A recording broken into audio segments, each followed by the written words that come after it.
You never feared rejection. You needed it. Every argument, every criticism, every cold silence carried a hidden message. You exist, therefore you're still noticed. This audiobook unveils the forbidden psychology of attachment trauma and approval addiction, how the subconscious mind converts disapproval into emotional validation. Rejection didn't break you, it programmed you. This transmission recalibrates the emotional code that mistakes pain for proof. Stay until the end. The reward cycle must complete its release. Preface: The architecture of emotional reward. Every child learns to translate pain before they can define love. The first disapproving glance, the withheld embrace, the cold silence after tears, each becomes data. The subconscious begins its work early, storing not the event, but the feeling of being noticed through discomfort. This is how rejection becomes recognition. What you later call fear of disapproval is, in truth, addiction to acknowledgement. Attention was never free, it was paid for in pain. Through forbidden psychology, this paradox unravels with clinical precision. The developing mind, wired for connection, cannot distinguish between affection and awareness. To be seen, even in anger, means safety. To be ignored means annihilation. When love withdraws, pain steps in as its proxy. The nervous system, desperate for pattern, begins to equate intensity with importance. The sharper the tone, the stronger the proof of existence. And so, the emotional blueprint is written: pain equals presence. This conditioning deepens invisibly. As years pass, the child's body matures, but the emotional architecture remains the same. The subconscious mind, fluent in repetition, builds identity around these primitive equations. It searches for the familiar pulse of rejection in parents, partners, systems, even within thought itself. Every criticism, every moment of disapproval, releases the same neurochemical reward as early connection once did. The body interprets humiliation as homecoming. Behind this design lies the oldest human need: to belong. When belonging is denied, the psyche repurposes rejection as proof of participation. You're not outside the tribe if you're being judged. You're inside it, even if at the edge.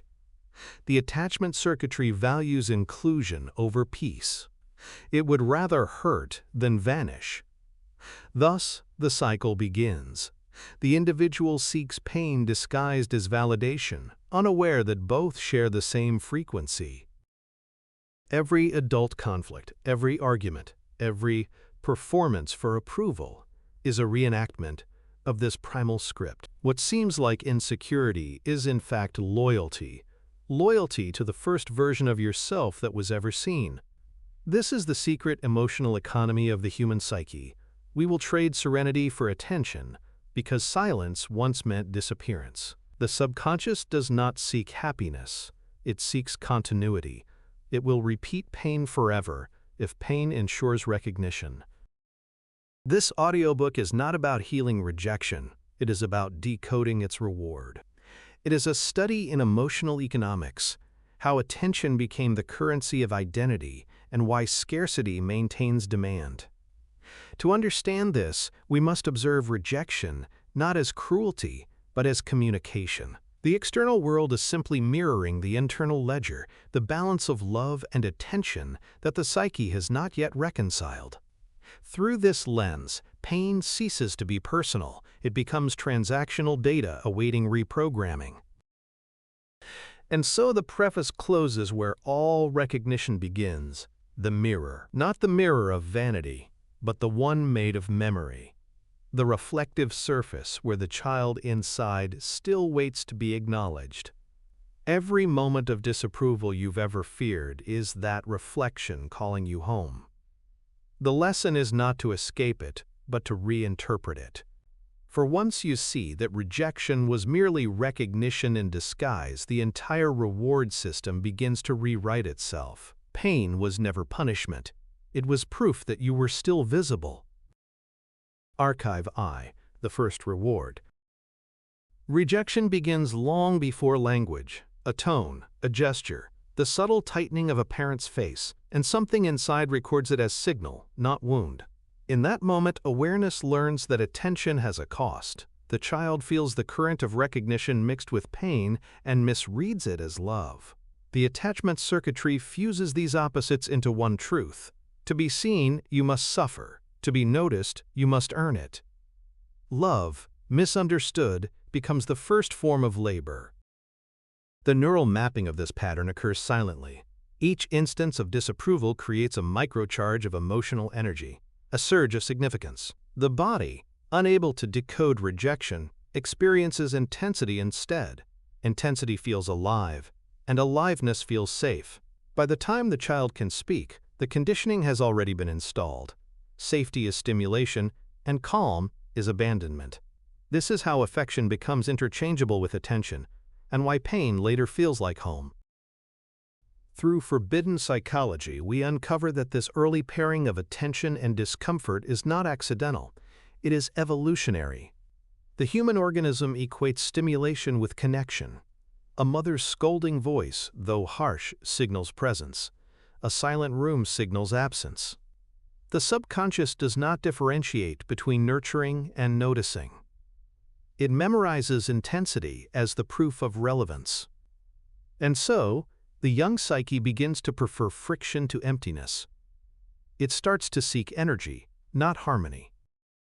This learning deepens with every emotional withdrawal. The child, now fluent in this paradox, begins to provoke rejection as a test of visibility. They learn to break rules, interrupt conversations, cry louder, not for defiance but for confirmation.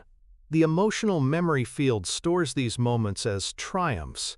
Pain produced attention. Therefore, pain works. What was once reaction becomes strategy. By adolescence, this mechanism has crystallized into personality, a self-image built on proving worth through friction. The adult who emerges from this system will unconsciously recreate it everywhere. Relationships will orbit tension. Peace will feel suspicious. Praise will sound hollow, but criticism will vibrate with authenticity. The nervous system, trained by attachment trauma, rewards rejection with biochemical relief. Cortisol spikes, dopamine releases, adrenaline floods the bloodstream. The emotional body translates disapproval into proof of existence. To be hurt is to be real. To be ignored is to be erased. This inverted logic sustains itself through habit. Every time disapproval arrives, the psyche experiences a double reward: the satisfaction of recognition and the comfort of familiarity. Over time, the individual mistakes anxiety for intimacy.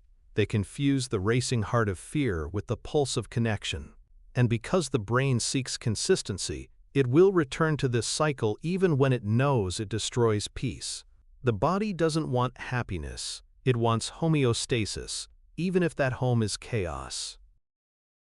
It is here, in the circuitry of confusion, that rejection begins its metamorphosis from trauma into loyalty. The subconscious, designed to conserve energy, begins protecting the very mechanism that limits it. You no longer fear disapproval. You need it. It tells you where you are, who you are, and that you still matter. Pain has become your compass.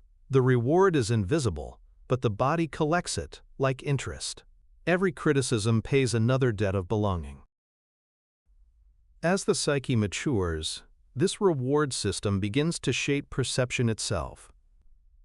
Through emotional conditioning, rejection is no longer recognized as external. It becomes internalized as voice.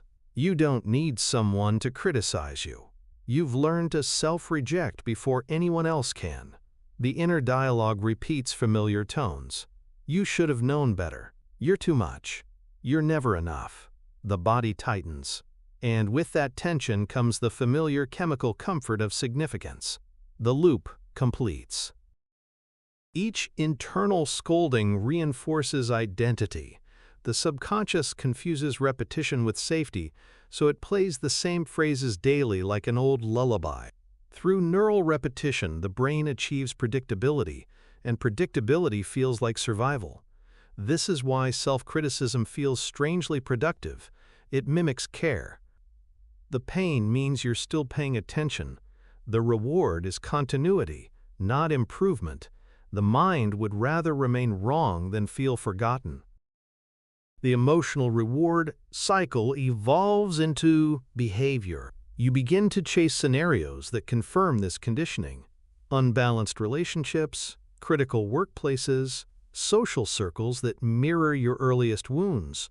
These are not accidents, they are invitations to re-experience the first proof of visibility. The psyche calls it attraction, but the biology calls it repetition. It's not love you're chasing, it's the echo of being noticed. Eventually, pleasure and pain become indistinguishable. The limbic system, trained to associate adrenaline with attachment, fires in anticipation of conflict. A raised eyebrow, a pause in a message, a sigh from a partner, all interpreted as signals of presence. You mistake tension for connection because your nervous system still translates intensity as intimacy.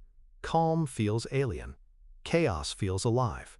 The emotional blueprint of childhood now runs the entire architecture of adulthood. The more this pattern repeats, the more invisible its mechanics become. Rejection feels spontaneous, yet it's perfectly choreographed. You unconsciously provoke it, anticipate it, and prepare for its aftermath.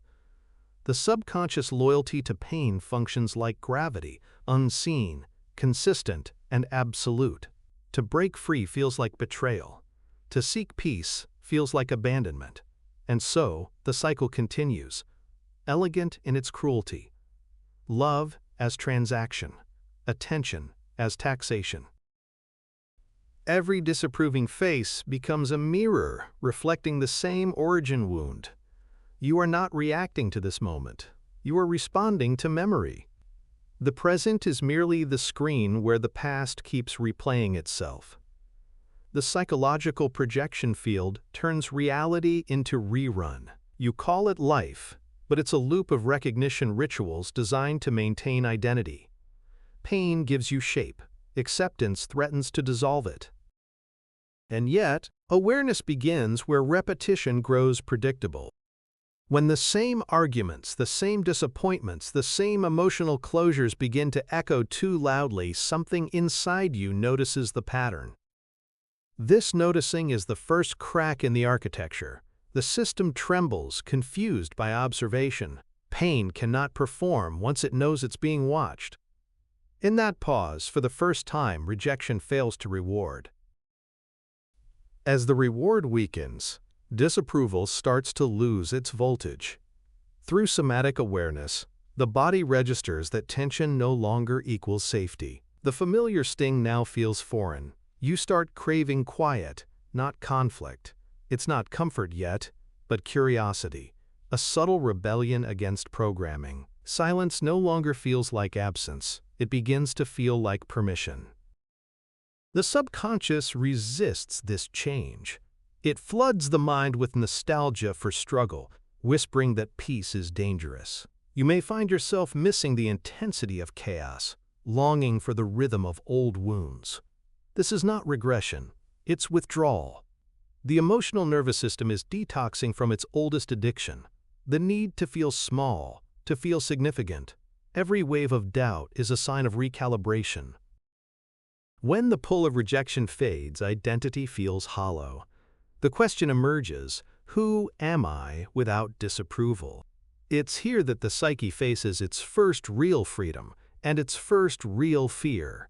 The system, once built on contradiction, must now rebuild itself on clarity. Through subconscious rewiring, new pathways of recognition begin forming, appreciation without anxiety, connection without control. The body hesitates, but the heart remembers. Freedom feels strange at first because it lacks drama. There is no high, no crash, just steady presence. You catch yourself waiting for the next criticism and realize there isn't one. The silence feels deafening until it turns divine. Through emotional recalibration, peace begins to register as a signal, not a void.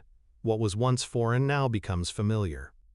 The nervous system learns that safety doesn't need volume. Rejection loses its sacred status. It no longer defines you, no longer rewards you, no longer proves you exist. Attention returns to its rightful source, inward. Through energetic redirection, you begin to notice how much of your awareness was outsourced to judgment. The external world was never punishing you. It was performing your inner script. Now that you've stopped paying for attention with pain, the world stops charging you for it. And so, the loop that began in childhood, the worship of disapproval, finally exhausts itself. Awareness steps out of the circle and sees the mechanism from above. The trauma imprint becomes map instead of maze. Every moment of rejection reveals its true purpose: to teach you visibility without suffering. You no longer need to be hurt to be real. You no longer need to be unseen to rest. The body exhales a lifetime of mistaken loyalty. At last, attention feels weightless, not earned, not demanded. It just is. Existence no longer requires performance. The need for disapproval fades into memory, leaving behind its most sacred lesson. Pain was never the proof of life, only the placeholder for it. Rejection ends when recognition no longer requires pain. Archive 2: The Cycle of Proof. Repetition is the mind's way of remembering what the heart has not yet released. Every instance of disapproval echoes through time, seeking completion through reenactment. What you call bad luck or pattern is simply loyalty in disguise, the psyche replaying what once felt like recognition. Through emotional recursion, rejection becomes ritual. The child inside keeps performing the same choreography, hoping that this time the ending will be different. The wound doesn't repeat because it wants to hurt you. It repeats because it wants to be understood. Inside this ritual lies precision. The subconscious patterning mechanism doesn't choose people or events by accident. It selects mirrors that match the frequency of your original emotion. Every partner who withholds, every friend who criticizes, every authority that invalidates, all of them are actors auditioning for the same forgotten role, to make you feel what you once felt when love turned cold. The emotion, not the memory, is the magnet.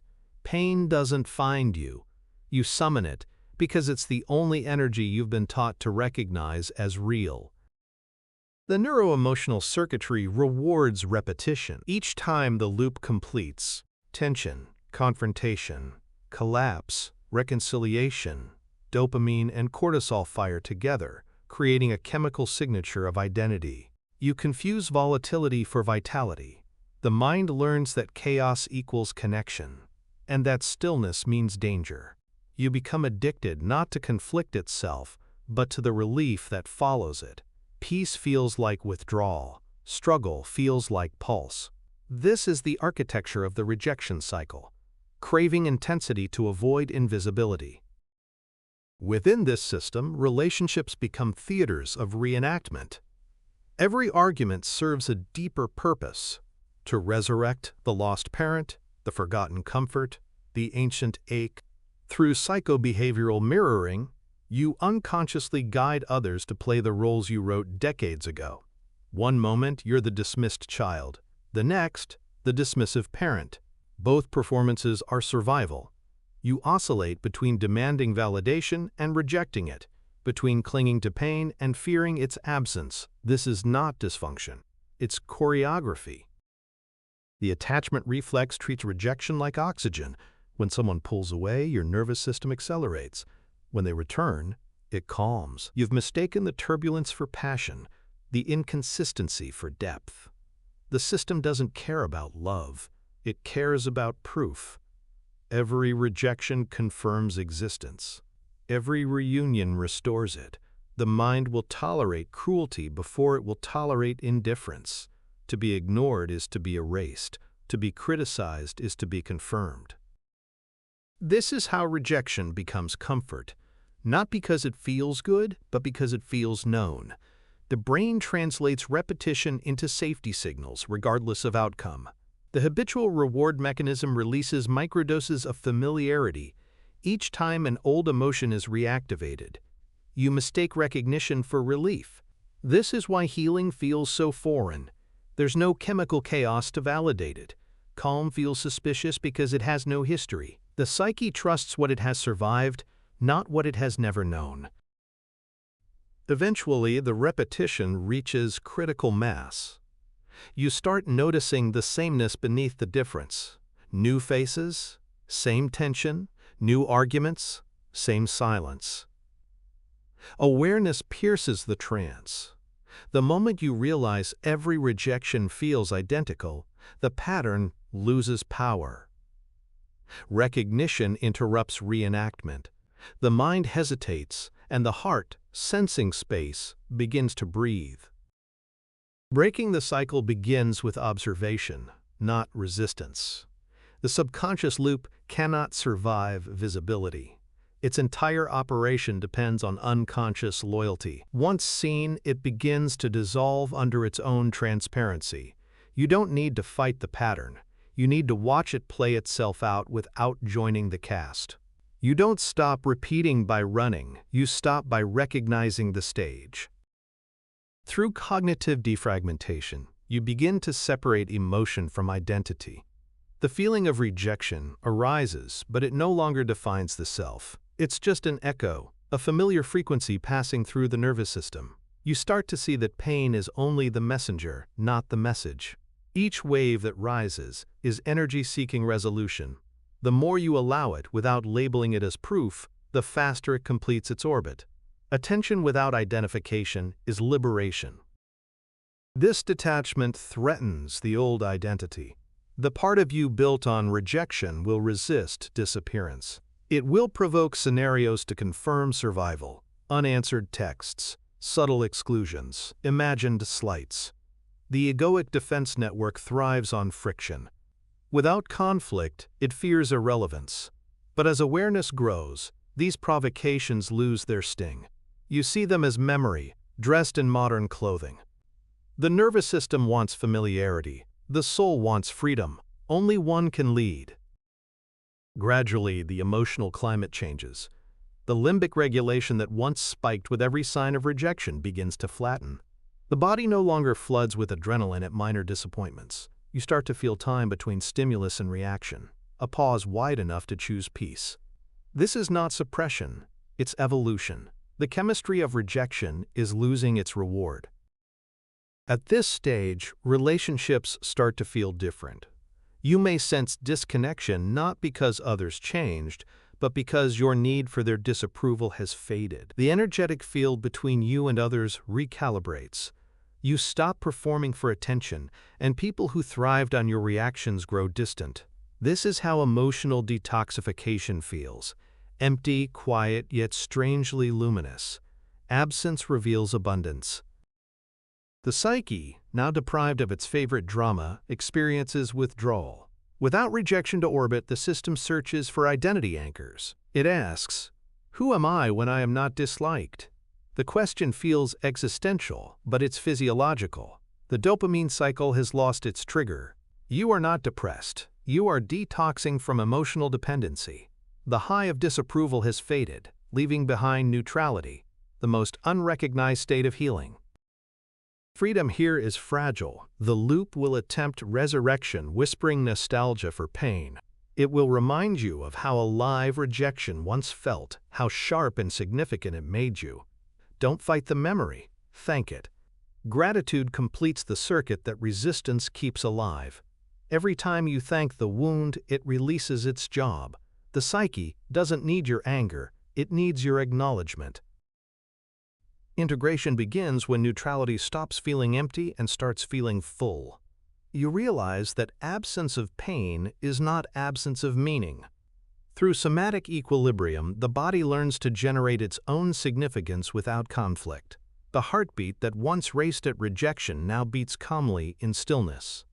The chemistry of belonging no longer requires external trigger. It's endogenous, self-generated, remembered. In this stage, awareness witnesses how rejection was never personal. It was pattern seeking closure. The collective unconscious expresses itself through each individual's repetition. Every rejection mirrored the same archetype, the child proving worth to an unresponsive world. Seeing this, compassion replaces confusion. You stop asking, "Why me?" and start seeing this, too, as humanity. The separation between self and story dissolves. Freedom deepens as forgiveness matures. Forgiveness is not permission, it's precision, the ability to see the architecture without the blame. The emotional intelligence of awareness recognizes that every person who hurt you was enacting their own cycle of proof. They weren't rejecting you, they were remembering themselves. Pain was the shared language of recognition. Once you see this, judgment loses its function. The nervous system continues to stabilize. With every breath, the bioelectrical coherence between mind and heart strengthens. You feel the difference between reaction and response. Thought slows, breath deepens, emotion equalizes. The body starts broadcasting safety instead of seeking it. You no longer enter rooms to earn belonging, you bring belonging with you. In this neutrality, the soul begins to rewrite the law of reward. The old script said, "Attention equals safety." The new one says, "Awareness equals peace." Through subconscious reprogramming, pleasure returns to simplicity, sunlight, quiet, honest company, self-trust. You discover that recognition was never about being seen by others, but about seeing yourself without distortion. Repetition, having fulfilled its purpose, fades into rhythm. The same loop that once imprisoned now becomes music, a pattern you can hear without obeying. Pain transforms into texture. Every rejection that once screamed now whispers harmony. The psyche's resonance field stabilizes around truth. Nothing external can verify what was never external to begin with. And as the cycle of proof dissolves, you are left with the quietest realization of all. You never needed evidence to exist. You were never being tested, you were being remembered. The need for disapproval ends not because others change, but because the mirror has cleared. Repetition ends when memory becomes meaning. Archive 3: The Hidden Comfort of Pain. Pain is persuasive because it feels personal. It tells you that something matters, that life still responds, that your existence leaves a mark. This is why comfort rarely feels alive. It's silent, without story, without struggle. The human psyche mistrusts peace because it offers no evidence of control. Pain, however, is rich with proof. It demands participation. It gives the illusion of importance, the pulse of being needed. Pain doesn't ask for permission, it asks for presence. Through forbidden psychology, this paradox unfolds as design, not defect. The nervous system treats familiar discomfort as a signal of continuity. When calm stretches too long, the brain interprets it as loss of awareness. It's not that we crave suffering, we crave sensation. The ache of emptiness becomes unbearable because it feels like vanishing. Pain restores that missing density, grounding the mind in bodily proof. You hurt, therefore you are. This subconscious loyalty to suffering is ancient. In primitive biology, discomfort meant attention, a wound requiring repair, a threat requiring vigilance. The limbic survival mechanism evolved to keep pain within reach as an instrument of awareness. Yet in the modern psyche, the same circuitry misfires. The body keeps scanning for danger long after the threat has passed.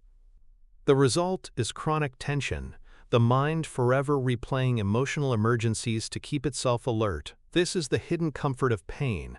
It maintains the illusion of control through constant vigilance. Pain gives rhythm to thought. It punctuates existence with familiar spikes of emotion. Without it, the ego feels weightless, unanchored. Through neural repetition, suffering provides continuity. It tells the self where it ends and the world begins. Each heartbreak, humiliation, and disappointment is an unconscious affirmation. I still feel, therefore I still exist. Pain becomes the geometry of identity. The deeper the cut, the sharper the edges of self. The emotional conditioning of humanity rests on this geometry. Entire cultures normalize stress as status, suffering as proof of depth, exhaustion as evidence of effort. We admire those who endure, rarely those who are free. To be calm is often mistaken for detachment, to be overwhelmed for sincerity.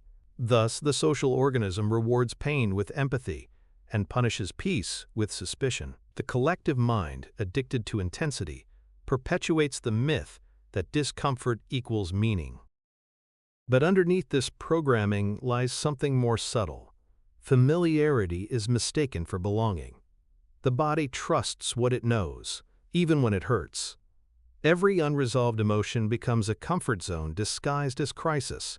The subconscious matrix does not differentiate between joy and agony. It only measures repetition. So long as the pattern continues, identity remains intact. This is why even toxic environments feel magnetic. They echo the emotional climate of childhood. Safety becomes synonymous with predictability. And yet, awareness begins to whisper beneath the noise. It questions whether pain was ever real comfort, or just the absence of stillness. It wonders whether safety requires suffering, or if suffering simply occupies the space where silence could have been. Through that question, the spell begins to weaken. Pain is still persuasive, but no longer absolute. When awareness first threatens this arrangement, resistance rises. The egoic defense structure interprets peace as extinction. You might notice the urge to self-sabotage after moments of calm, starting arguments, revisiting old memories, reopening closed wounds. These are not failures, they're withdrawal symptoms. The psyche is detoxing from its oldest stimulant, emotional chaos. The body misses its favorite chemical cocktail, cortisol, adrenaline, dopamine, the trinity of tension that once defined being alive. This stage of transition can feel like emptiness. Without conflict, time expands. Without anxiety, thought slows. The nervous system, long accustomed to oscillation, struggles to interpret neutrality. You may confuse boredom with peace, numbness with balance. The absence of emotional spikes feels like silence after constant noise, disorienting, almost unbearable. But silence is not void. It's space. The system is not dying, it's resetting. The emotional feedback loop attempts one last negotiation. It tempts you with nostalgia for intensity, the thrill of confrontation, the sharpness of longing, the comfort of complaint. These sensations, though painful, offer identity. They let you feel known, but now you begin to see the cost. Every emotional high demands exhaustion as payment. The old comfort was never peace, it was controlled instability. The heart begins to prefer stillness to stimulation. Gradually, the perception of safety shifts. You begin to sense that the absence of pain is not absence of life, but presence of balance. The somatic intelligence of the body starts to recalibrate. Muscles release the posture of defense. Breath deepens without instruction. You stop waiting for the next emotional hit, the next approval, the next disappointment. The nervous system stops bracing for life and starts receiving it. The comfort once found in chaos now begins to appear in coherence. In this clarity, you start to see pain's true role, not punishment, but signal. Pain was never meant to be a home, it was meant to be a doorway. Through psychological reframing, awareness reinterprets suffering as communication, an invitation from the body to return to presence. Every ache, every tension, every emotional loop now becomes dialogue instead of destiny. The self learns to listen without dramatizing. The language of pain becomes the sound of release. It is here that peace becomes the new unknown. For the first time, comfort is not performance, it's permission. The energetic body stabilizes around stillness. Emotion no longer dictates identity, it becomes weather passing through consciousness. The old addiction to intensity collapses. You realize you never needed pain to feel alive. You only needed awareness to feel real. Pain was not the proof of life. It was the echo of forgetting. And in that awareness, the nervous system exhales for the first time in decades. The body's language of alert transforms into the quiet grammar of trust. You do not escape pain. You evolve beyond its vocabulary. Freedom from pain does not mean the absence of sensation. It means the end of translation. Through neural reorganization, the brain stops labeling every intensity as threat. Heat becomes warmth again. Pressure becomes grounding. Sadness becomes depth instead of danger. The emotional spectrum reclaims its nuance. You no longer live in polarity. You live in precision. In this precision, gratitude emerges naturally. You begin to thank the very discomfort that once imprisoned you. Gratitude disarms resistance. It tells the subconscious the lesson is complete. The memory field stops looping when it feels understood. Every ache begins to quiet, not through suppression, but through acknowledgement. Pain no longer shouts. It hums softly as part of the harmony. This is not transcendence, it's rebalancing. The self no longer orbits suffering as its sun. What remains after pain dissolves is space, not emptiness, but capacity. The energetic current once trapped in defense now fuels creation. The same focus that once sustained obsession becomes presence. The same intensity that once sought approval becomes awareness. You realize that energy was never the enemy.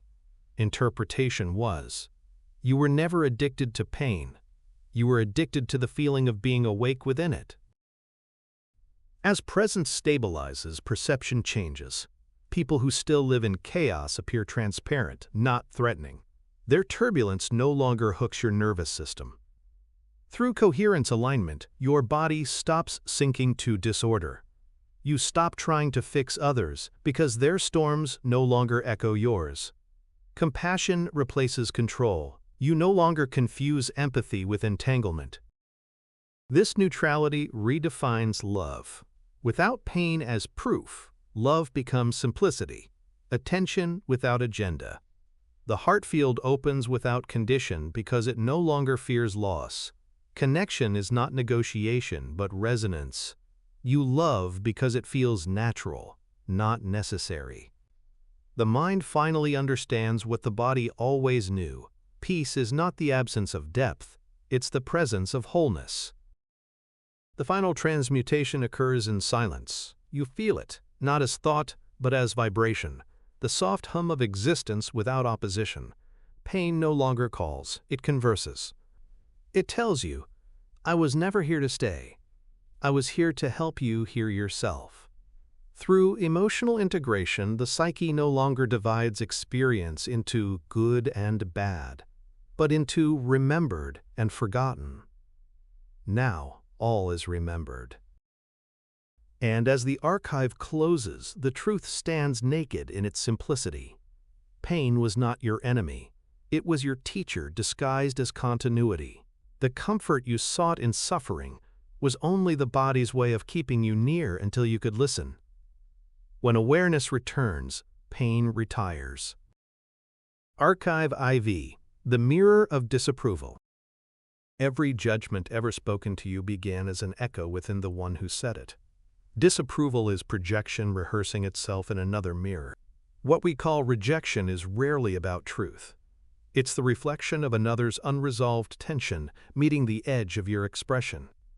Through forbidden psychology, the nature of criticism transforms from insult to information. Each time someone condemns, they unconsciously reveal the part of themselves they've not yet met. People don't see you as you are. They see you as they're still afraid to be. The mind, however, internalizes this reflection as personal failure. The subconscious field doesn't distinguish between self and other when emotion is high. A stranger's tone, a parent's disapproval, a partner's silence, all collapse inward and register as I am wrong. In childhood, this confusion becomes law. The nervous system interprets rejection as authority. It obeys the emotional hierarchy to maintain belonging. disapproval becomes instruction. Every time you are scolded, your sense of safety rearranges itself around the voice that wounded you. Through emotional conditioning, the psyche equates shame with guidance. The more painful the criticism, the more valuable it feels. We call it discipline, yet it's dependency. The belief that pain is proof of direction. As years pass, you carry that inner critic like a compass, mistaking its tension for truth. Every external authority that resembles that vibration, teachers, bosses, lovers, reawakens the program. Their disapproval doesn't hurt because it's new. It hurts because it's familiar. Pain becomes the teacher the body never graduates from. The egoic architecture adapts to this environment by developing two masks: performance and preemption. The performer chases approval to prevent rejection. The preemptor rejects first to control the outcome. Both roles feed the same addiction: control through anticipation. The mind confuses manipulation with safety because unpredictability once felt lethal. This is how emotional obedience disguises itself as independence. Every time you adjust to avoid judgment, you repeat the same old prayer: please don't withdraw love again. Eventually, disapproval becomes the ultimate mirror, not of who you are, but of where you still outsource power. Each person who provokes you is a messenger carrying the same frequency of forgotten authority. The psychological resonance loop ensures that you attract those who match your inner tone. This isn't punishment, it's resonance. You cannot perceive what you no longer vibrate with, and you cannot be free from what you refuse to feel. Thus, disapproval remains magnetic until neutrality replaces need. Awareness begins to soften the edges of this mirror. When you stop defending against criticism, you start decoding it. Behind every accusation lies revelation. The world can only call you what it calls itself. The emotional mirror mechanism becomes transparent. You see that judgment isn't personal, it's pattern, and in seeing it, you exit it. What once felt like attack now feels like translation, the human nervous system attempting to understand its own reflection through another. Disapproval, stripped of emotion, becomes data. It reveals who still speaks from pain and who has begun to listen from presence. You realize that to be judged is to be handed the opportunity to witness someone's inner climate without joining their weather. When the mirror turns inward, the reflection deepens. You start noticing your own judgments, subtle, automatic, relentless. The inner critic network operates faster than thought, labeling every feeling as too much or not enough. You speak to yourself with the same tone others once used to teach you obedience. The disapproving voice that once came from outside now lives behind your eyes. It corrects your spontaneity, edits your expression, apologizes for your existence. But this voice isn't your enemy. It's a relic of survival. Through neural imprinting, the psyche internalized the voices that ensured belonging. To abandon them would once have meant death. Now, keeping them means disconnection. Healing begins when you thank the critic for its service. Gratitude dissolves hierarchy. The voice softens when it's finally heard. You don't silence it, you integrate it, recognizing that every judgment is fear pretending to be guidance. As awareness expands, disapproval begins to lose authority. You stop trying to please the phantom of expectation. The emotional autonomy that emerges feels strange, a silence where validation used to echo. At first, you may mistake this neutrality for numbness. But neutrality isn't emptiness, it's sovereignty. The absence of judgment is not void, it's vastness. You're no longer performing for the echo chamber. Approval and rejection merge into transparency. The outer world adjusts to this new frequency. Through resonance recalibration, those who fed on your self-doubt begin to drift away. They sense that their reflection no longer finds footing in your calm. Others, drawn by the same neutrality, arrive quietly. They do not need to approve or oppose. They simply coexist. This is the natural sorting of energy. the ecosystem of emotional evolution. In this stillness, you see how every moment of disapproval was a disguised meditation on self-perception. Criticism taught you where you were still reactive, where you mistook reflection for reality. You realized the world wasn't trying to hurt you, it was trying to wake you. Every cruel word, every misunderstanding, every silence, each one a bell inviting awareness back to center. The psychospiritual lens reframes attack as initiation. And yet, even here, subtle attachments remain. The desire to be above judgment is still judgment. The wish to appear unaffected is still defense. The ego refinement layer hides behind enlightenment, pretending neutrality while still needing validation for being neutral. True freedom doesn't look invincible, it looks transparent. You no longer resist being seen as wrong because you've stopped needing to be seen as right. It is at this juncture that self-trust is born, not as confidence, but as coherence, the inner alignment between emotion and awareness. The heart-mind integration stabilizes.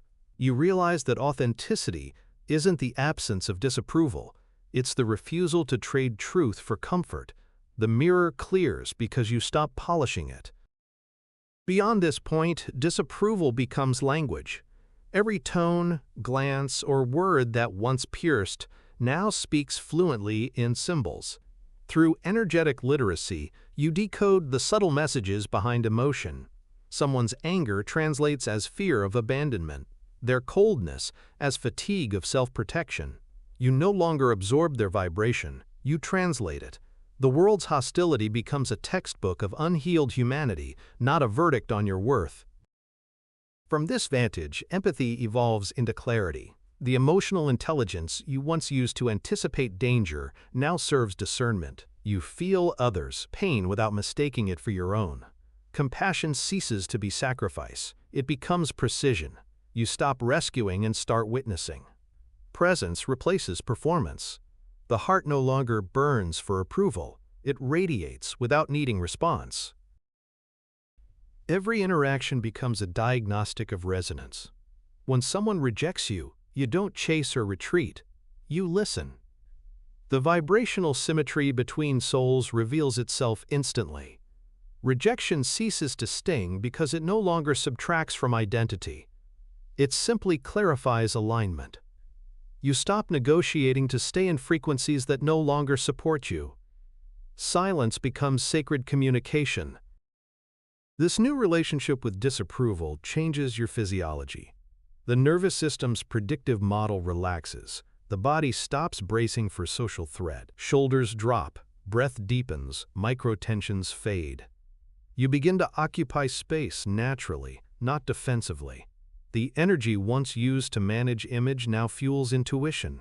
The self feels unarmored but not exposed, transparent yet intact. Eventually, the concept of disapproval dissolves altogether. You see that what others project can no longer land without a receptive surface. Through psychic detachment, the mirror loses reflection. You become clear, not because you avoid darkness, but because you've stopped identifying with light or shadow. Perception becomes pure observation, untouched by narrative. This is the quiet revolution of awareness. Every external judgment becomes proof of inner neutrality. When someone condemns, you hear their pain asking to be witnessed. When someone praises, you sense their longing to be validated. You remain unmoved, not out of apathy, but understanding. Disapproval no longer needs to be forgiven because it no longer wounds. It's simply energy passing through transparency. In the stillness that follows, you realize that the mirror was never against you. It was for you. Every reflection led you back to the source of perception itself. The voices that once hurt were teachers of resonance. The silence that remains is not emptiness, but freedom. Disapproval ends when reflection no longer requires recognition. Archive V, the authority of pain. Pain has always worn a uniform. It speaks with the cadence of command, sharp, certain, unquestionable. When love first hurt, the mind obeyed. When safety withdrew, the body submitted. Every ache became instruction. Don't move too fast. Don't speak too loud. Don't trust too easily. The subconscious framework translated punishment into policy, ensuring that the lessons of survival became laws of identity. What you call instinct is often just memorized obedience. Through forbidden psychology, we see that pain's authority is architectural, not emotional. It constructs invisible hierarchies within the psyche, parts of you giving orders to other parts, all pretending to protect the whole. The inner child kneels before the voice of the past, believing that compliance equals safety. And so, each time you hesitate before joy, each time you anticipate rejection, the echo of that first authority speaks again. Pain doesn't demand attention, it demands allegiance. The nervous system obeys this allegiance faithfully. Through neural conditioning, pain and love fuse into one signal. The rush of cortisol becomes indistinguishable from the tremor of affection. You crave warmth through the same pathways that once feared abandonment. This is how control hides inside tenderness, by making you associate care with caution, affection with alertness. To relax feels dangerous, because every time you did, something was taken. This emotional bureaucracy doesn't dissolve easily. Each cell has its own memory of hierarchy. The biochemical governance of trauma ensures that pain keeps the upper hand. Adrenaline outranks oxytocin. Vigilance overrules peace. When you start to heal, this hierarchy protests. It will interpret calm as rebellion, self-trust as arrogance, neutrality as betrayal. The body shakes not from fear, but from reorganization, the internal government of suffering losing its ministers. And yet, beneath the noise, something wiser stirs.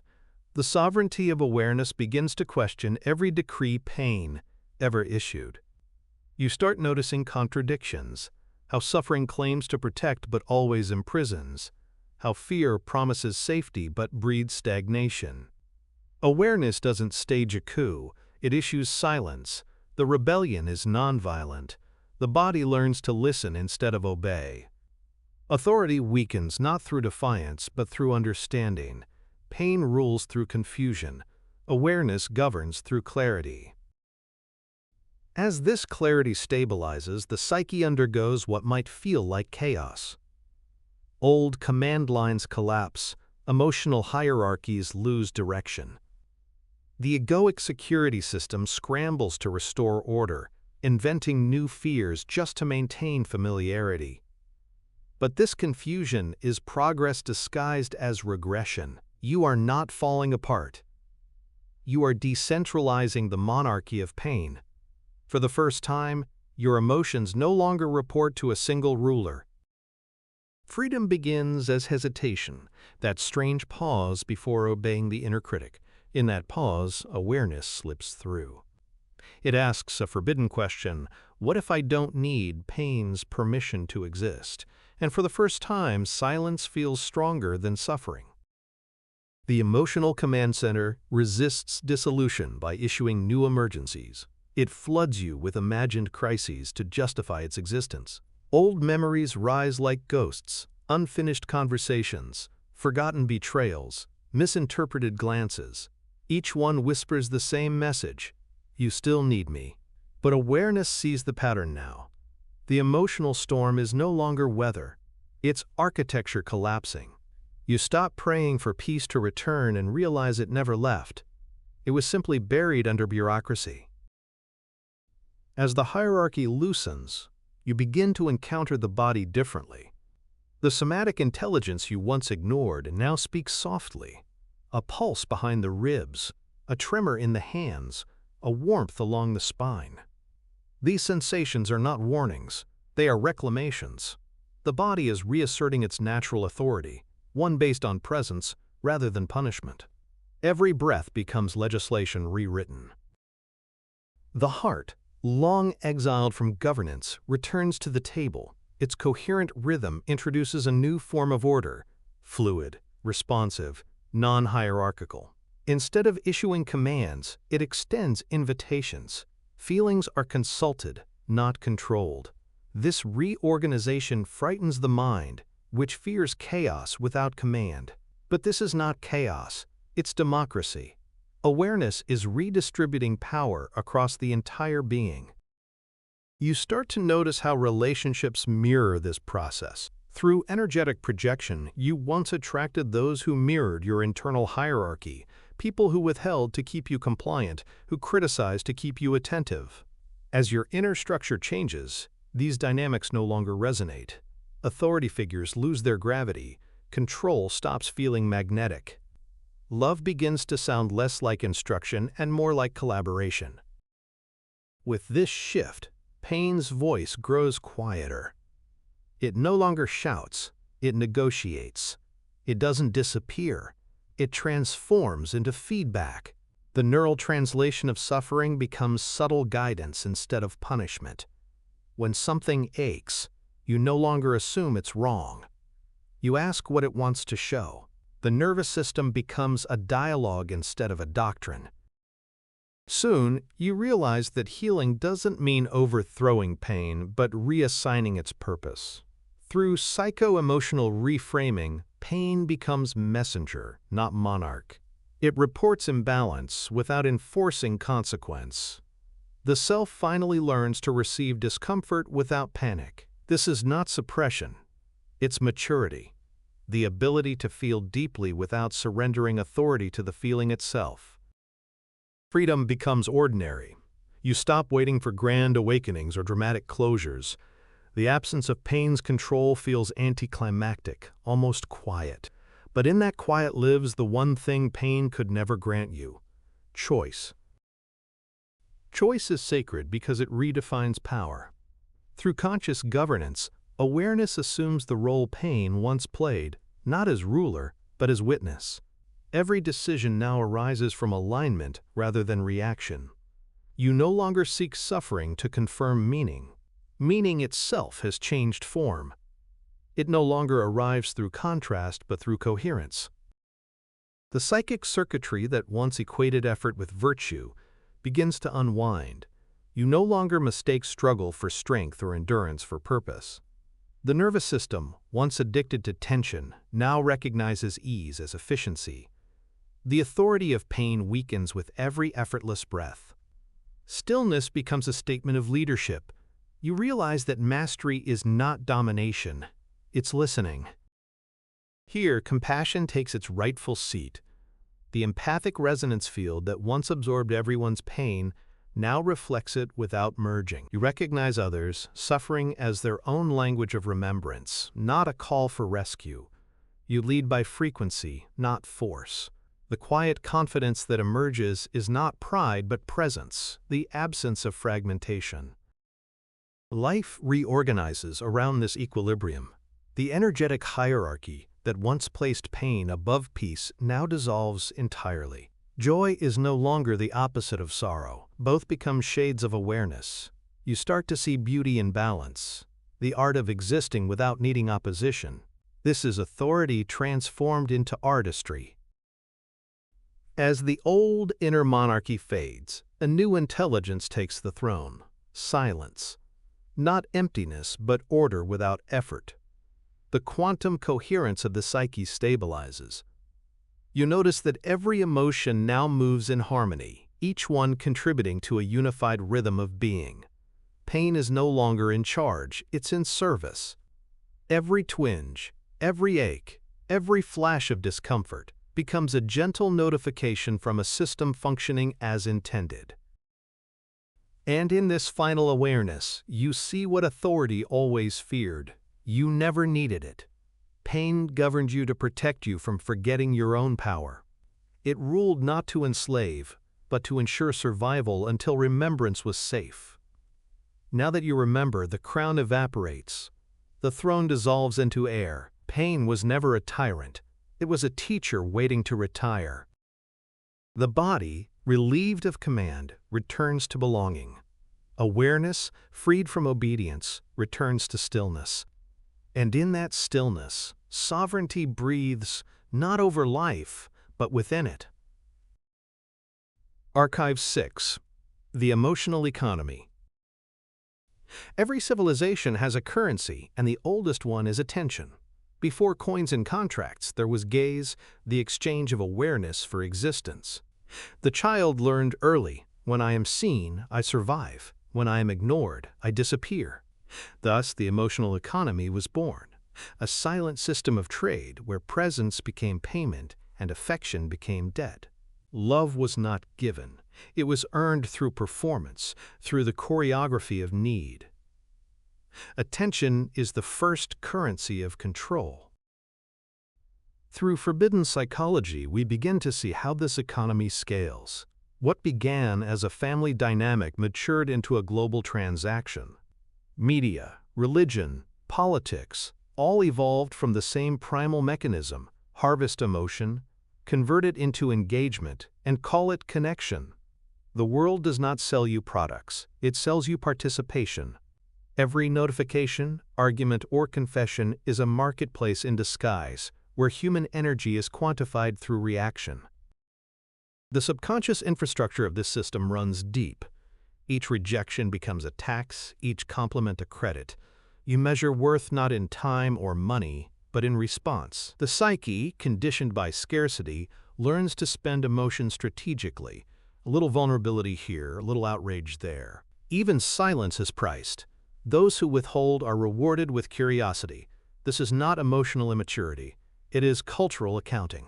The nervous system was trained to equate attention with love, and love with value. In this structure, disapproval becomes more valuable than neutrality. The limbic market thrives on extremes. Anger sells faster than peace. Envy circulates more rapidly than joy. Every algorithm mirrors an ancient impulse to feel something rather than nothing. The more polarized the emotion, the more attention it earns. Society has monetized what the psyche once used to survive. What was once biological has become economical. You are not consuming content. Content is consuming you. And yet, the entire system depends on one illusion: that attention is scarce. Through psychological manipulation, scarcity becomes emotional gravity. You are taught that to be unseen is to be unworthy, that the absence of reaction means the absence of relevance. But awareness does not vanish when unobserved. It expands. The self that no longer chases gaze discovers an economy of stillness, where energy circulates without transaction. The richest moment is the one that requires no witness. The emotional debt cycle persists until awareness interrupts it. You start noticing how every conversation subtly negotiates for attention, how every apology doubles as advertisement, how every silence hides the wish to be re-invited. This realization feels uncomfortable at first, like seeing price tags on memories. But discomfort is clarity. The moment you see the system, you are no longer its employee. And so, the first act of emotional wealth is refusal, the decision to stop spending awareness on what diminishes it. You stop paying attention to narratives that feed on outrage, to people who invest only in absence, to systems that profit from discontent. Freedom, in this context, is not rebellion, it's bankruptcy from illusion. As the internal marketplace quiets, something unexpected happens. You feel poor. The dopaminergic feedback loop no longer delivers its familiar rush, and the silence feels like loss. Without constant emotional transactions, the psyche interprets neutrality as deprivation. You may even crave drama, not because you enjoy it, but because chaos was once the only proof of life. This withdrawal is not failure, it's detox. You are unlearning the economy of attention. During this transition, the emotional body recalibrates. It starts to differentiate between real connection and energetic exchange. You notice that most conversations aren't communication, they're contracts. Every "how are you" comes with an invisible clause, validate me in return. Every compliment expects credit. Every secret demands loyalty. Awareness, once commodified, begins to seek authenticity instead of audience. The nervous system learns to metabolize silence without panic.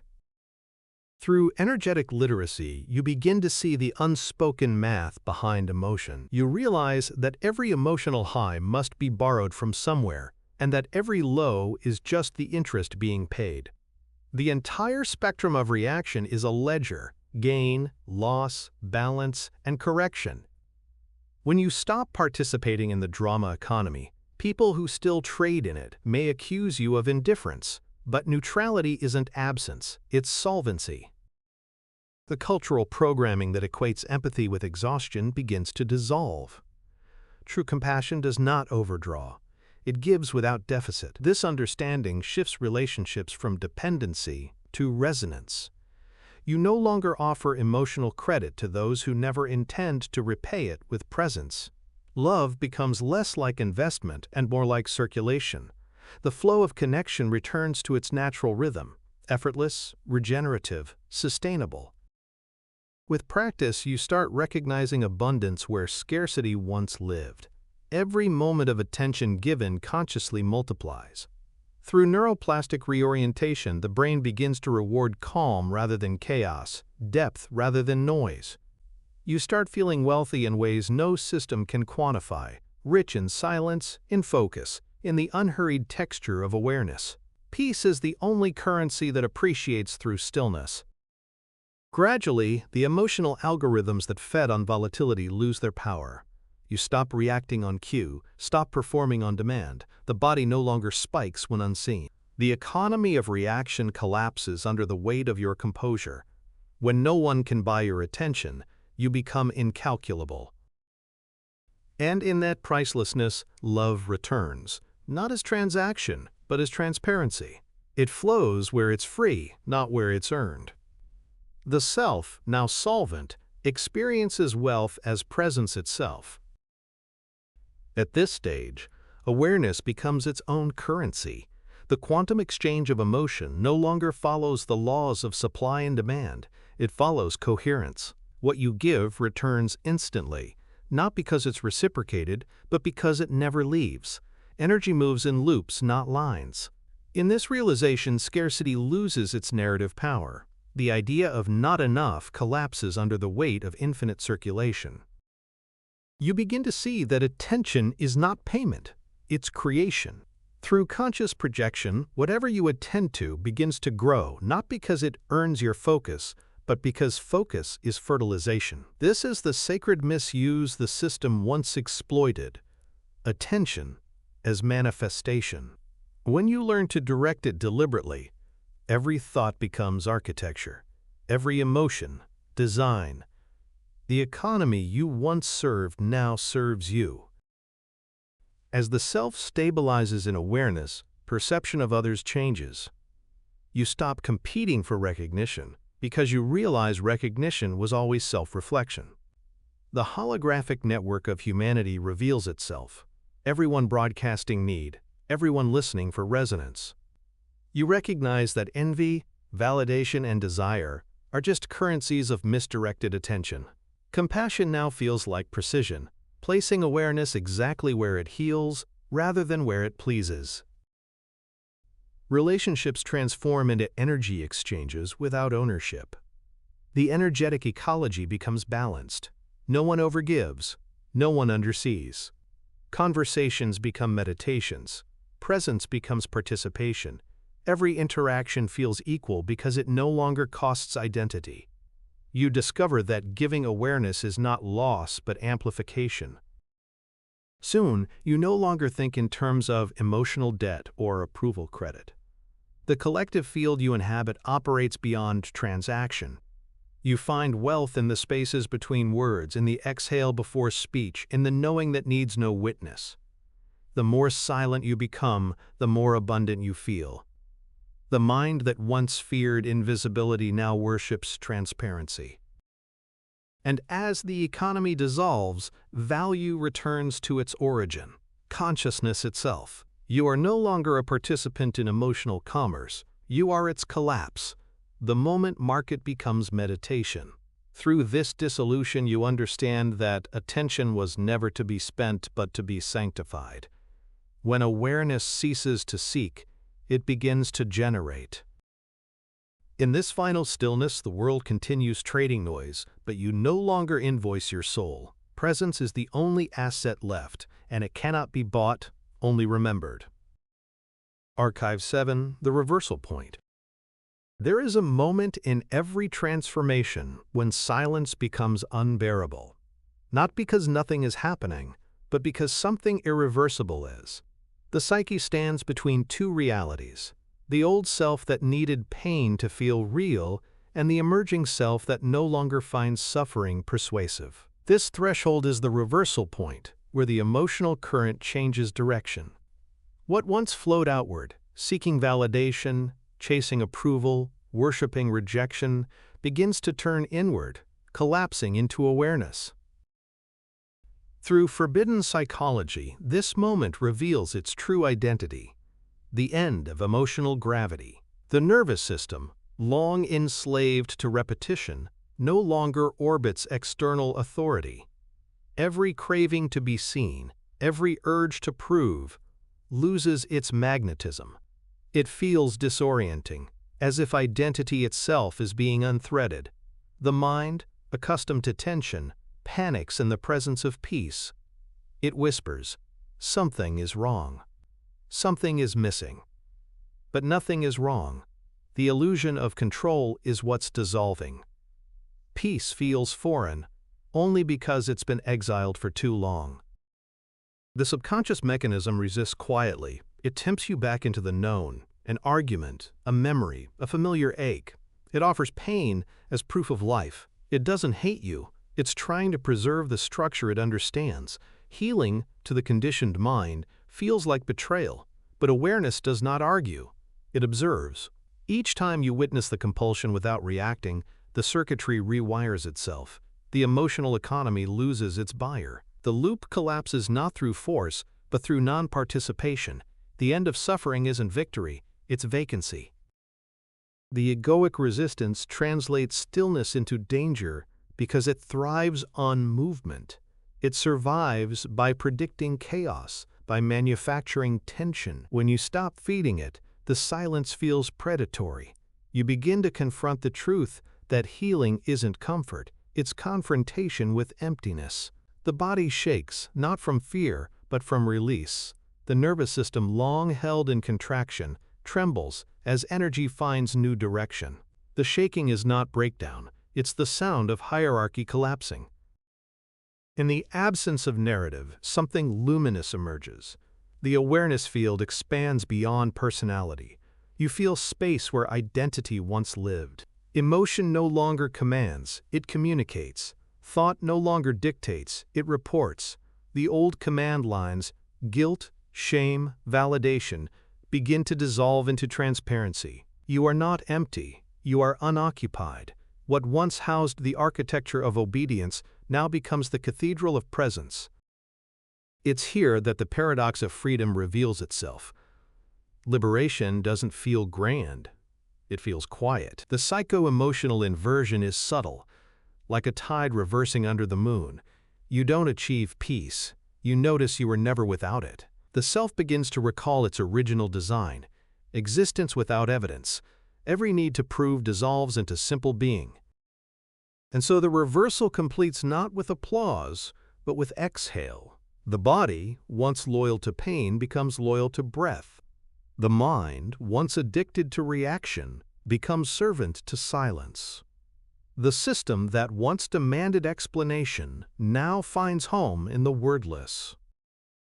At first, this neutrality feels impossible to maintain. The psychological inertia of identity keeps pulling you toward old rhythms. You may wake one morning feeling light, only to crave the heaviness again. The addiction to intensity masquerades as authenticity. You believe that without strong emotion you are detached, but detachment isn't absence, it's refinement. The new nervous system doesn't need adrenaline to feel alive. It experiences life through precision, not drama. Through neural recalibration, the mind learns to rest without retreat. Thoughts slow down, not because they're suppressed, but because they're seen. Awareness no longer chases each impulse. It tracks patterns instead of moments. You begin to sense how every emotional charge carries a signature. a frequency that used to dictate behavior. Now you can watch that current move through you without being moved by it.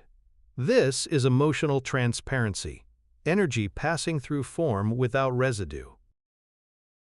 The ego dissolution process can feel like grief.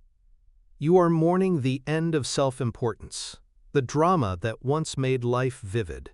But this grief is holy. It marks the death of dependency.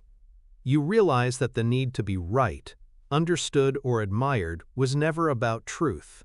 It was about safety. The emotional body finally stops performing for attention and starts expressing from coherence. The difference is quiet but absolute.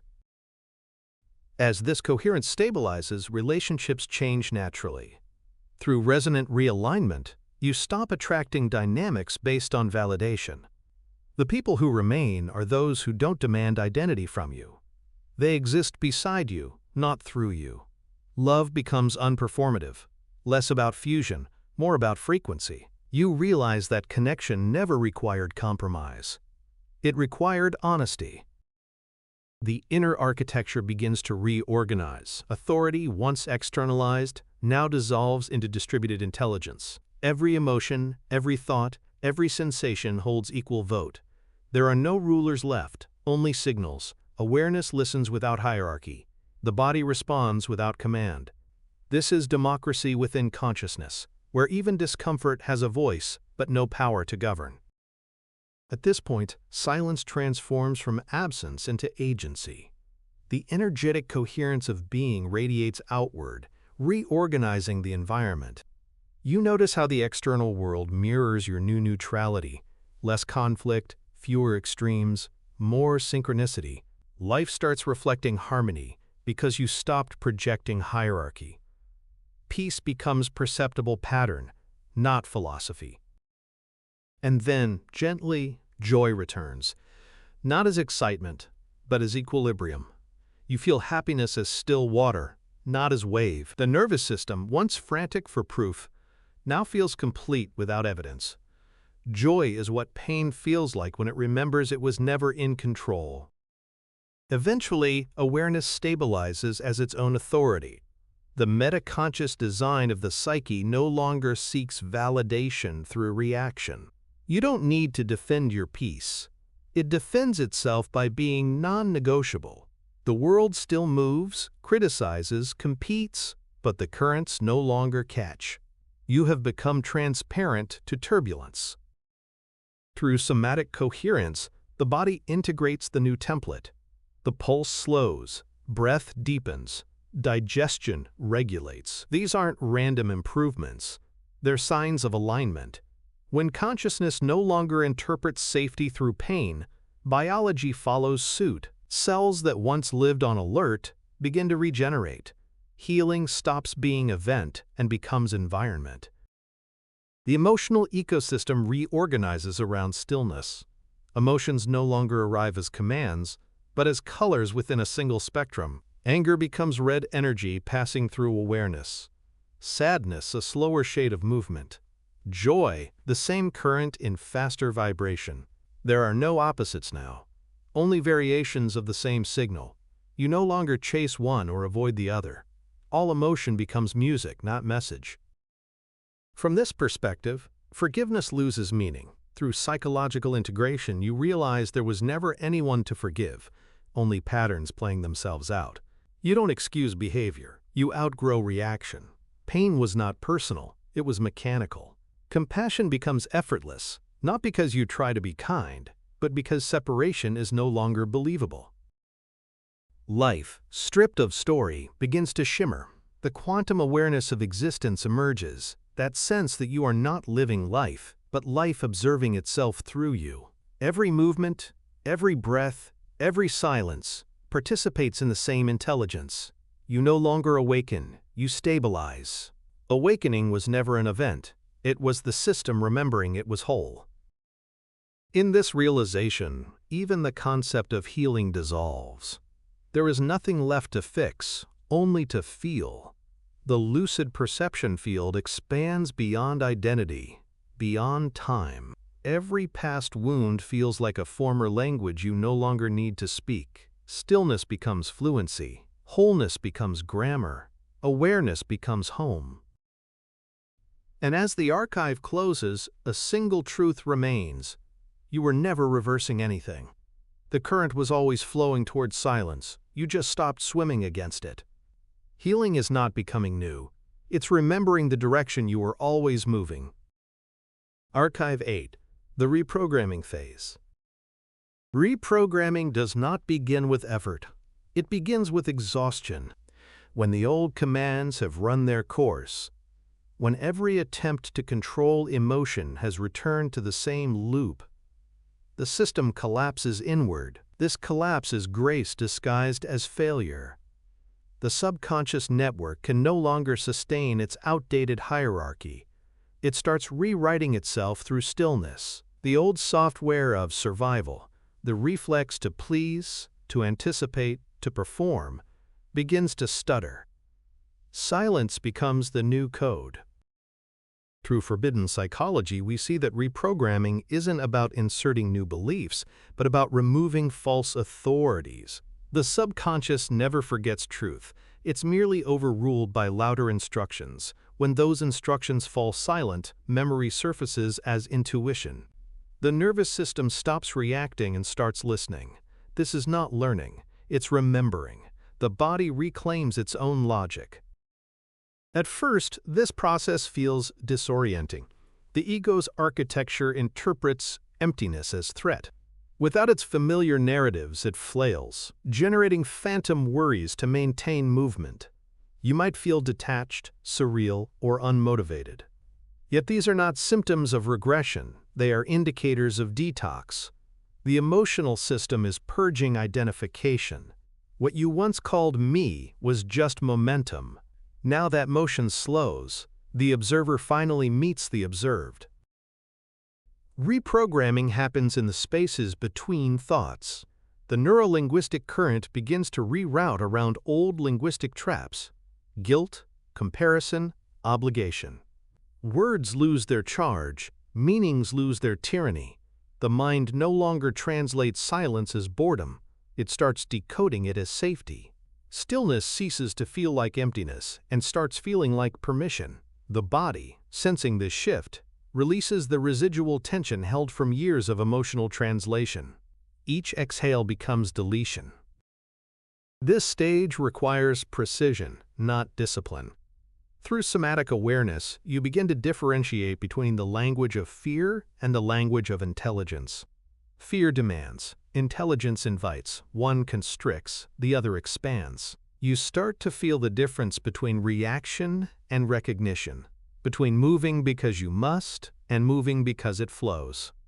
Every time you choose stillness over impulse, the subconscious rewrites its hierarchy. The servant becomes sovereign. Gradually, the emotional charge around old memories dissolves. The neural archives no longer light up with defense when you recall pain. They illuminate with understanding. What once triggered contraction now generates insight. You see how every painful event was an attempt by consciousness to reassert coherence. Suffering was the alarm that called awareness home. Now that alarm is silent, not because the world is quiet, but because you are. And in that silence, something extraordinary occurs. The subconscious begins to trust you. It no longer guards you from experience. It opens, listens, and aligns. The separation between mind and memory dissolves. You are no longer reprogramming. You are remembering the original design. The bioelectrical field of emotion responds instantly to awareness. Each realization alters the current. What once spiraled into reaction now settles into rhythm. You begin to feel emotion as vibration rather than narrative. Sensation without story. The reprogramming phase is the art of decoding this vibration consciously. By observing sensation before labeling it, you prevent the old system from assigning meaning prematurely. Observation becomes interruption. Interruption becomes liberation. Through psychosomatic transmutation, pain transforms into energy. Tears no longer symbolize suffering. They signify release. Shaking is no longer trauma, it's data leaving the body. Every twitch, every sigh, every heartbeat is evidence of reorganization. The body speaks in pulses, not paragraphs. To listen without interpretation is to reprogram without resistance. You don't change the system, you allow it to remember how to heal itself. Reprogramming accelerates when neutrality becomes consistent. The emotional matrix thrives on polarity. Neutrality deconstructs it. Each time you refuse to assign moral value to emotion, neither good nor bad, just movement, the subconscious loses a command. Anger becomes energy, sadness becomes depth, joy becomes expansion. This equalization dismantles hierarchy within the emotional body. You stop worshiping happiness and stop fearing sorrow. All emotion becomes weather, necessary, temporary, beautiful. This state of neutrality is not apathy, it's precision. The lucid cognition layer begins to perceive timing with surgical clarity. You sense when to act and when to wait, not from logic but from resonance. Impulse becomes intuition purified. There is no longer a delay between recognition and response, only rhythm. You stop trying to plan reality and start participating in its pattern. The subconscious design field adapts to this new rhythm by simplifying. It no longer stores identity as story, it stores it as frequency. The past stops being chronological and becomes holographic, accessible only when relevant. Memories lose nostalgia. They gain neutrality. You remember events without reliving them. Time collapses into comprehension. The nervous system, freed from constant reference, begins to operate in the present as default. As this embodiment deepens, the external world begins to reconfigure. The perception grid adjusts to reflect your coherence. What once appeared chaotic now reveals hidden order. Synchronicities multiply because there is less interference. You realize that manifestation was never effort. It was resonance alignment. The external world was always the subconscious, expressing itself at scale. And so, reprogramming ends where reality begins. At the intersection of silence and creation, you no longer build identity through contrast but through coherence. The new self isn't formed, it's remembered. The final phase is integration through embodiment. Awareness that doesn't reach the body remains theory. The cellular intelligence must learn the language of neutrality. Every gesture, every breath becomes affirmation of coherence. You walk differently, not from posture, but from presence. Movement no longer carries defense, it carries design. Through quantum coherence, even matter begins to cooperate. The environment reflects your stability. Machines function smoother, interactions soften. Time bends. What you once called luck is now resonance precision, reality responding to calibration. The self that once chased synchronicity now emits it naturally. The world stops happening to you and starts harmonizing with you. At this stage, choice becomes irrelevant. The field of awareness operates through preference, not pressure. You no longer decide. You allow. Every situation unfolds with subtle inevitability because you are no longer divided against it. Resistance was never external, it was misalignment. When the inner code matches the outer pattern, reality becomes seamless. The last remnants of effort dissolve here. Through energetic surrender, even healing loses urgency. You realize that transformation never required striving, only permission. The subconscious, once treated as servant or saboteur, reveals itself as ally. It was never against you. It was guarding the gate until you remembered the password: stillness. This stage feels like transparency. The human design operates without interference. Emotion arises, passes, and leaves no trace. Memory recalls without ache. Desire inspires without demand. Action follows awareness without agenda. Everything moves as one unbroken current. The system is no longer two, conscious and subconscious, but a single intelligence breathing itself. And in that singular rhythm, the phrase reprogramming fades from vocabulary. You understand that no one reprograms light to shine or water to flow.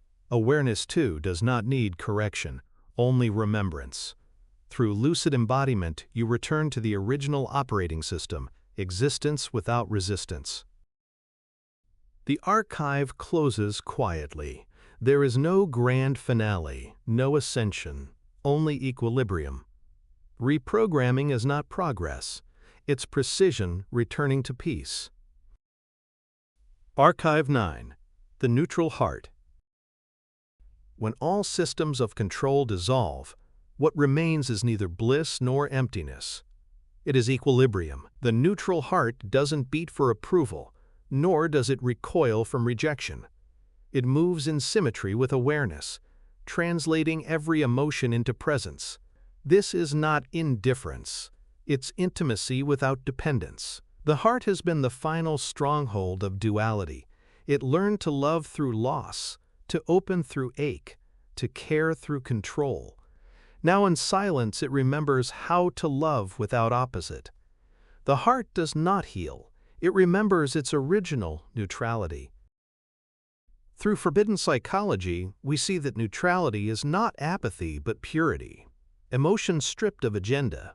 The psyche once believed that to be passionate was to be alive. But intensity was never life. It was imbalance disguised as aliveness.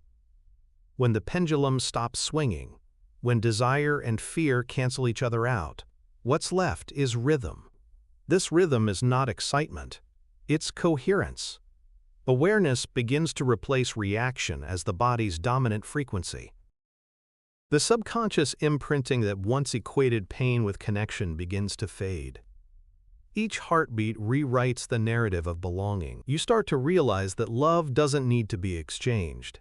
It can simply be experienced. This realization destabilizes the ego, which survives on transaction.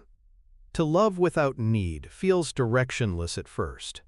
But direction is a symptom of division. When love ceases to move toward or away, it becomes light, self-sustaining, omnidirectional, sovereign. The energetic body adjusts to this neutrality like an instrument being retuned. The old chords, jealousy, pride, guilt, no longer resonate. You can still hear them faintly in others, but they don't play through you. Compassion becomes effortless, not because you try, but because resistance is gone. You begin to perceive humanity as one nervous system, a single organism remembering itself through billions of reflections. This perception doesn't overwhelm, it softens. Unity doesn't demand merging, it simply stops dividing. In this stillness, emotion flows with mathematical precision. The psychophysiological coherence between heart and mind creates a quiet power. Thought obeys rhythm, not fear. You begin to act from neutrality, not to maintain peace, but because peace has become your default state. Reactions lose their urgency. Even strong sensations, grief, anger, longing, are met with the same calm curiosity. Awareness observes without interfering. The storm doesn't end. It simply passes through transparency. Neutrality brings with it a strange humility. The egoic residue still attempts to dramatize enlightenment, to claim achievement. But awareness no longer bargains with identity. You do not call yourself awakened. You simply stop pretending to sleep. You no longer seek meaning, because meaning has become motion, the simple act of being. In neutrality, even truth loses its weapon. It becomes reflection. And in that reflection, the heart stabilizes. It does not protect, it transmits. It no longer filters emotion through defense. It translates it into coherence. The pulse that once signaled survival now signals stillness. The body becomes a metronome of awareness, keeping time with infinity. The process of integration deepens through the body's silence. The autonomic system begins to align with consciousness rather than conditioning. The pulse, once reactive, becomes responsive. It no longer accelerates at the scent of danger. It synchronizes with the field of presence. Breath follows suit, slowing into precision. Each inhale feels like reception, each exhale like release. This is not control. it's cooperation. The nervous system no longer works for you, it works with you. Through emotional reframing, you start to perceive intensity as signal, not threat. A sharp ache in the chest, a tremor in the voice, a surge of tears. These no longer mean crisis. They're just voltage redistributing itself. The human body is a transformer for consciousness. It converts sensation into awareness. The neutral heart doesn't suppress feeling, it calibrates it. The same current that once carried pain now carries perception.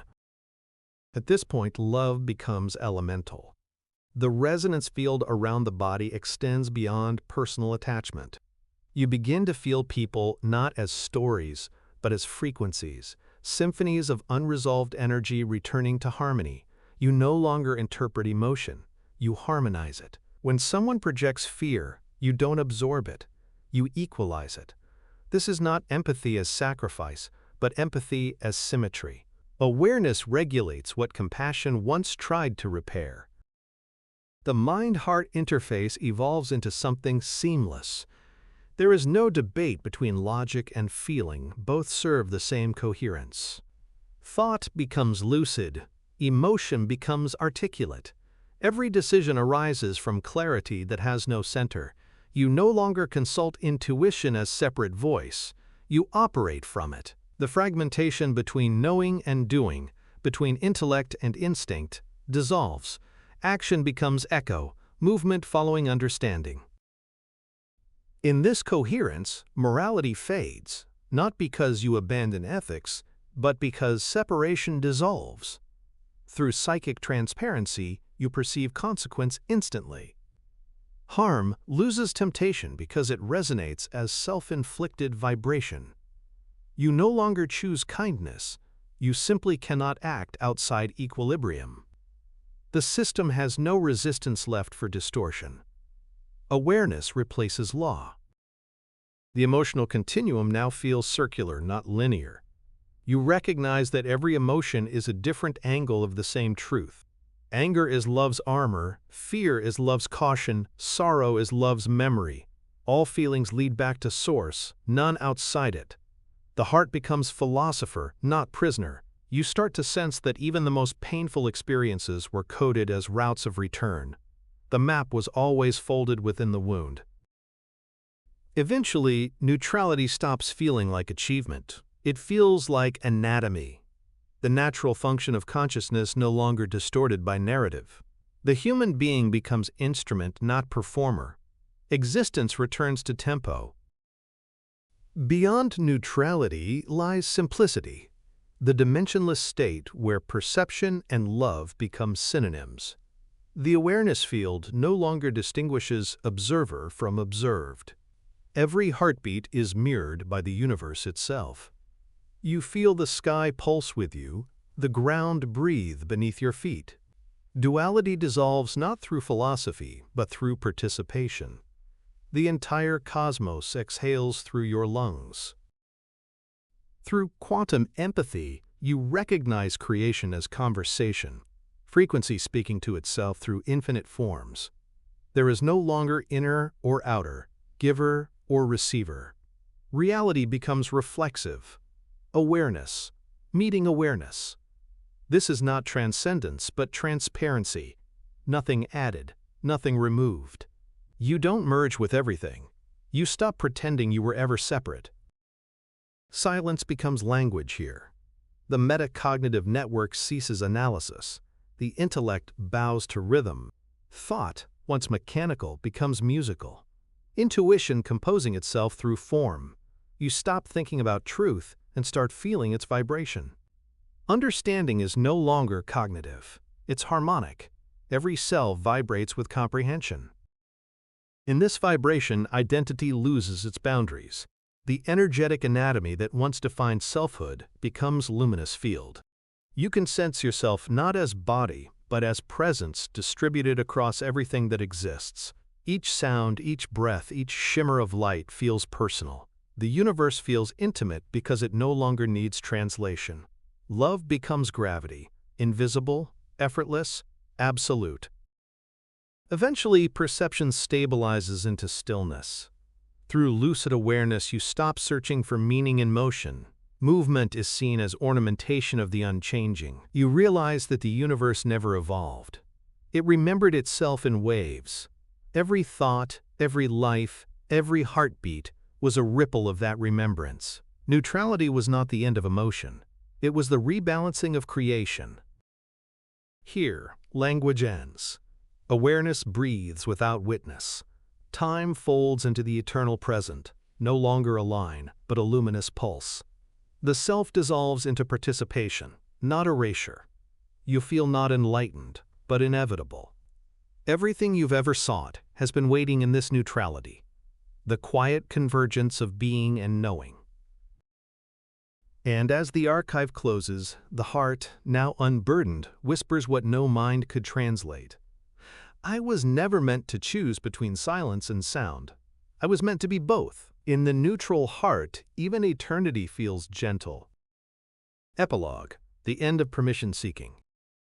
You no longer wait for acknowledgement. The instinct to be seen has dissolved like mist under a silent sun. What once felt like validation now feels redundant. Existence requires no witness. Through the forbidden psychology of awakening, the search for external permission ends not in rebellion, but in realization. Approval was never currency, it was confession. Every need for recognition was the echo of the self still doubting its own reality. Now, that echo has faded. The subconscious architecture that once equated attention with safety is retired. You stop measuring presence through reaction. You speak, move, breathe, without waiting for resonance.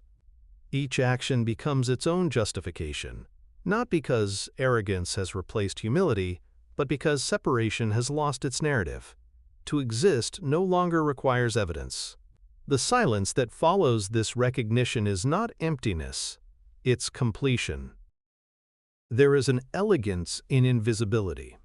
The nervous system, once trained to anticipate rejection, now feels peace in anonymity. You begin to understand why truth hides in plain sight. Not out of fear, but out of abundance. It doesn't need to prove itself. It simply permeates.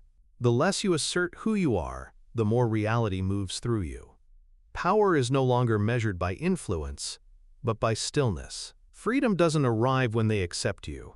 It arrives when you forget you ever needed to be accepted. As identity dissolves, so does the architecture of seeking. The emotional hierarchy built on approval collapses without resistance. You don't fight for attention. You radiate presence. You don't argue for understanding. You become clarity. The impulse to prove evaporates, replaced by the quiet rhythm of coherence. The body, once a vessel of compliance, now hums with autonomy. Each breath feels self-authorizing. The energetic field expands beyond perception. You sense yourself in the hum of electricity, the weight of air, the pulse of distant weather. Existence no longer feels personal. The walls between observer and observed, between consciousness and creation, blur into transparency. You realize that the one who sought approval and the one who denied it were both actors in the same performance, a dance meant to exhaust itself into truth. Now, in this clarity, even the word healing feels nostalgic. There is nothing left to repair, no story to revise. The quantum identity that remains is not improved, it is remembered. You understand that life was never teaching you to be seen, it was teaching you to see. To notice without naming, to love without language, to exist without transaction. And so, the archive closes in silence, not as finale, but as equilibrium. The cycle of rejection and reward dissolves into the pulse of being. Awareness has no audience now, and it doesn't need one. It simply breathes. What began as obedience ends as observation. The system is complete. The final permission is presence itself.